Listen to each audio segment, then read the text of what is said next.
Hi, I'm Monica from Nangwili. I wanted to walk you through the Bamboo Kitchens model that was successful very recently in raising $1 million from a VC based in New York City. And they were essentially, in sharing their feedback with us and the Bamboo Kitchens team, there were essentially 3 points that they felt were really compelling in terms of how they use the model to come to their decision. So the first thing, and I would highly recommend that you think about your model in this way, that everyone loves a good story. And if you can try to make your model into a story about your startup, that can be a very compelling way to sort of present your case and your growth trajectory. It's kind of the same thing that you do with a pitch deck, but here you're just doing it in numbers. And the way that we helped them present the story was in the dashboard.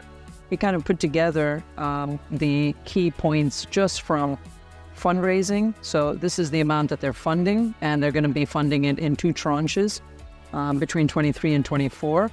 They come already with a certain number of legacy kitchens before the model actually begins. They use those funds to basically bring on this number of kitchens per year. So these are their new customers that they're financing through the fundraising that the VC is providing.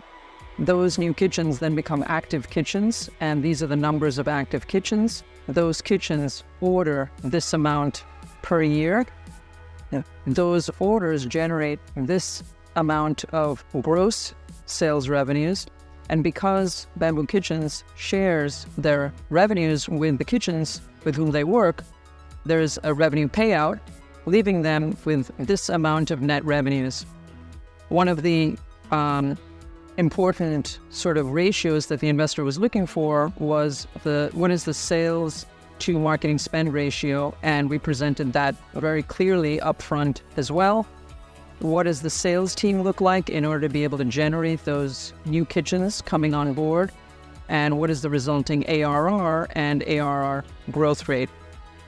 So you can see how this is a little bit of a story of how Bamboo Kitchens is going to use the funds that they're being provided to grow the business.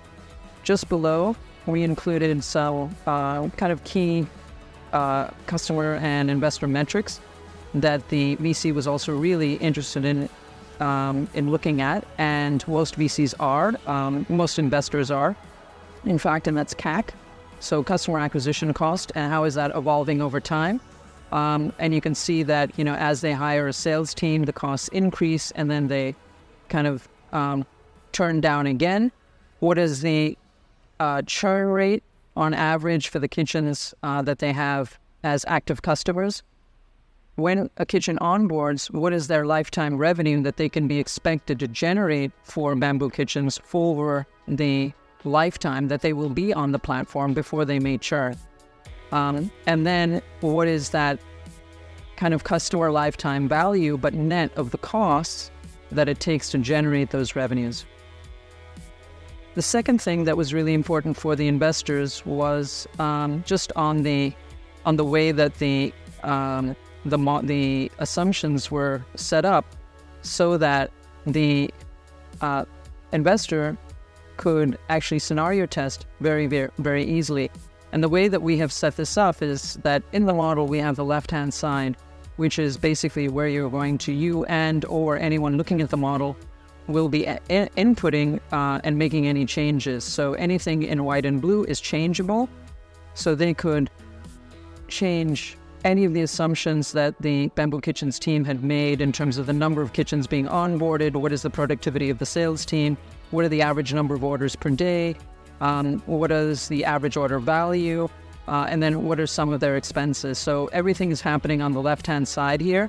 And then they were very easily able to scroll right and just see what is the impact of those changes immediately and, sort of just at a glance. And this sheet also includes down below the kind of summary P&L on a month-by-month basis, just by scrolling right. So they can see what the net profit was monthly based on any scenario assumptions that they might make. and what is the valuation of the company, again, based on all of the assumptions that they were making. And overall, they felt that the numbers were ambitious, as they should be, yet also very credible and thoughtfully presented. So the Bamboo Kitchens team had put a lot of effort into not only coming up with reasonable and credible assumptions, but also being able to walk the VC through them very easily by using the model. I hope that's helpful. And if you have any questions, please go to numberly.io. Thanks very much.